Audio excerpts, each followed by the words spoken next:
Okay, you might have noticed that the background in my video, or even I think maybe just one last video, you noticed that the background was all different.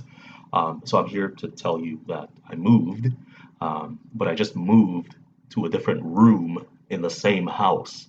So it's better for me. I'm enjoying the way the light hits the window, but I'm also enjoying that um, while it's a little bit darker, it's not sweltering in the summertime. Like everything's cool. The room just naturally is way cooler than the room I was living in before. It looks a little bit, I guess because of the computer, it looks a little bit dumpier, but I don't really care. There's a lot of cords that I have running around my desktop computer, and it looks kind of really techy and crazy geeky, even though I'm not crazy geeky and techy, but um, despite it looking like a jumbled mess of cords, extension cords and things like that,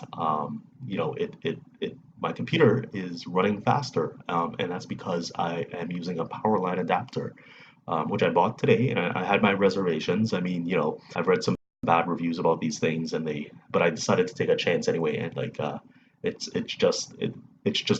really is just faster. I'm pretty sure I'm getting two times the speed I used to get from just being on Wi-Fi. And the benefit is I don't even have to run cords for it. I just get twice as fast download speeds and upload speeds than I used to. So that's my new setup. That's my new digs. Um, but I'm also making other changes in my life. I don't want to call it changes in my life because that sounds heavy-handed and all crazy. Um, Basically, what I'm doing, I've entered this stage of basically getting all my documents back in order. So I'm looking at my health card, my passport, my citizenship certificate. Like I'm looking at getting all these things back on back on the books. I've spent 7 years, and I don't want to go into detail about it, although you could probably guess what might have gone on in the last 7 years, but the last 7 years have been just kind of wild and crazy. I was constantly moving, from place to place, and I lost everything. I lost my health card, and I lost my citizenship certificate, and I lost my passport. I let it expire because I just did not have the money to renew it, and I didn't see. And it's not that I didn't see the usefulness of a passport, it's just that I just couldn't be bothered. I was just dealing with all this internal emotional stuff that just got in the way of keeping up to date with my Canadian citizenship, which includes the health card and the passport and the citizenship certificate and applying for rent geared to income housing and all these things that I should have been. The interesting thing about rent geared to income housing is I've seen some buildings where that policy or that program is in place and they're not so great, but then I've seen other buildings where it's fine. um, and this is something I should have applied for a very long time ago, but at the moment I was just living like a lizard brain, that I didn't see the benefit of hopping on this stuff right away.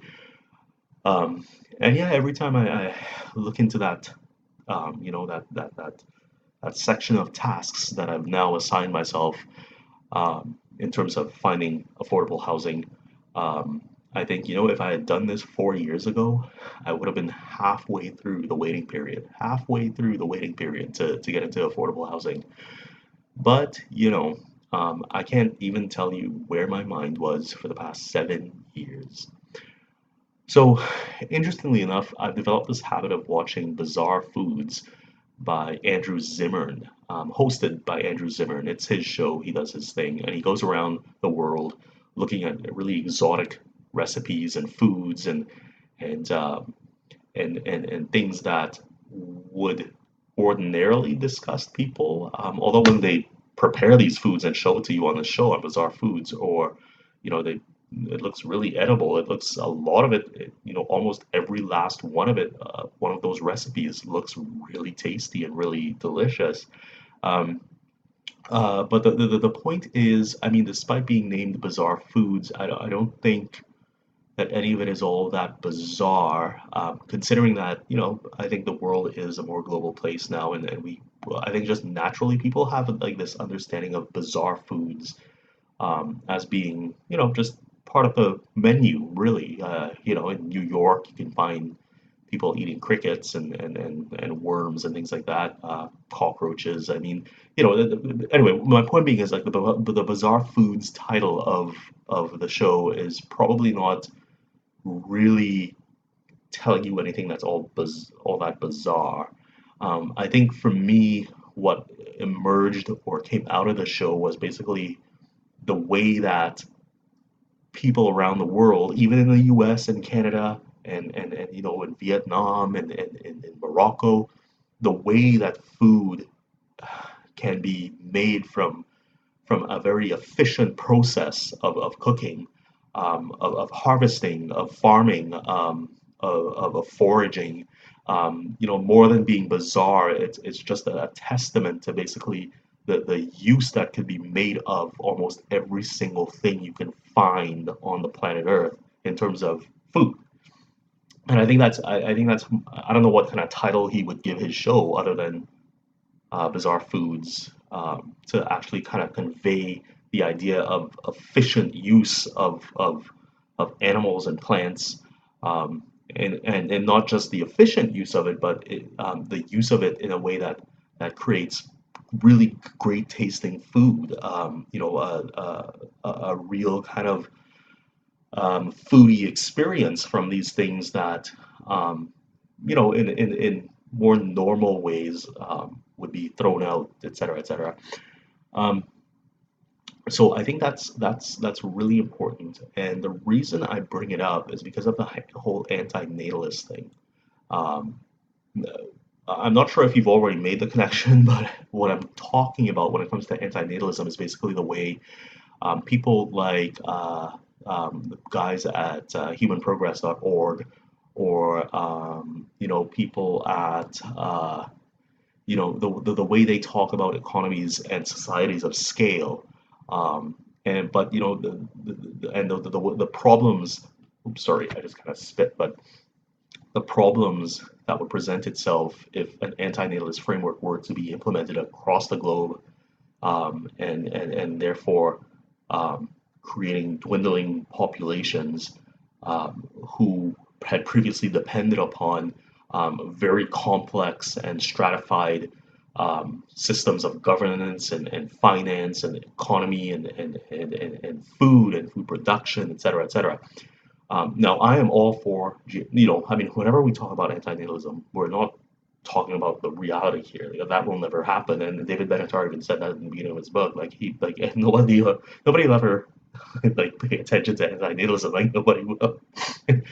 But I find that that's part of what gives it its charm. And I hate to talk about it that way because it sounds very unscientific and very illogical. But I think part of the charm of antinatalism is that it's something that just will never happen, but it's such a glaring in your face truth. um it just makes us all look really fucking stupid. You know what I mean? And that's part of the charm of it. um but yeah, like, let's hypothetically say that we could implement antinatalism across the board. I think things in the sense of economies and societies of scale would have to be rethought of. And you would end up with basically people having to, as the years go by, people that are around and are aging, would have to look less and less to basically um, scalar understandings of the way the world works, economy and our agriculture and all that stuff, and look at subsistence farming. So something that's very localized, parochial even, and something that's very dependent on you as an individual and what you can get, what you can forage for, what you can make use of in your daily goings on before you eventually die yourself. But I think it's important to see that connection, subsistence farming, which has been practiced in the past. I'm not saying it, and still is practiced, I'm sure, in a lot of countries. I just can't name one right now, but it has been practiced more widely in the past, and so it's not like it's impossible to think of people who can live very insular lives, not insular, not in a bad way, but insular lives in terms of self dependence and self sufficiency. So I think Andrew Zimmern's show kind of shows how these things can be, interestingly enough, the last show I just watched was basically a Bizarre Foods episode in San Francisco, and the way that people dumpster dive for produce that's thrown out at the end of the day because for whatever reason, maybe an imminent expiry date that's really soon, um, or maybe what we've been debating here in Canada about ugly foods, things like that. So people that actually trespass and go into dumpsters and rescue food that could be salvaged. This is San Francisco, by the way, um, and and others in San Francisco that despite the dumpster diving for food is actually part of a political movement, a vegan movement called bombs, not food, not bombs, or something I forget. But anyway, so and then there's other people that go out into the wilderness and find foods that they're illegal to harvest, but they go out into the wilderness and they find these foods, and they know the tricks of the trade. They know the tricks of basically purging foods of toxins, et cetera, et cetera. So they have all this inside information about, kind of like this foraging kind of sustainable approach to food. So I think that's those types of ideas are very important. Um, and hypothetically, in my hypothetical antinatalist world, um, you would is that an oxymoron? Yeah. So in my hypothetical antinatalist world, food would be something that you have to become self-reliant for, um, because there won't be any economies of scale or farming of scale eventually. Excuse me. Um, but yeah, that's a whole other area that I'm just kind of ex- exploring right now. Not, I'm not saying that I've come up with the antinatalist solution to the problem. Um, but yeah, so the other thing that kind of struck me as well is basically in the same episode about bizarre foods in San Francisco, Andrew Zimmern was talking about his experience being a homeless drug addict for a year, and and now, not that his bizarre foods is such a huge hit or anything like that, but it's amazing to see how people can move from those different states, state of kind of not really having an identity, and just being kind of lost in the nether regions of society, and then all of a sudden he has his own show. Um, anyway, there is hope yet. Anyway, hopefully my mic is working. A friend of mine recently brought up the idea of homosexuality as it relates to antinatalism. Um, there's lots you could probably. It's very multifaceted. I would say that you could look at it in very different angles, but like atheism, homosexuality does not inform the definition of antinatalism. There are certain aspects of homosexuality that would play into maybe the suffering that is endured by homosexuals in various parts of the world. But I think antinatalism is a little bit more universal than that, and I think that's what gives it its integrity. The very essence of life is suffering, as opposed to homosexual suffering or poverty suffering, or anything like that. I will do a video on homosexuality and antinatalism. I just have to think about it some more and maybe read some more about it. But that's my initial take on that. Anyway, hopefully this mic works. Yeah, bye.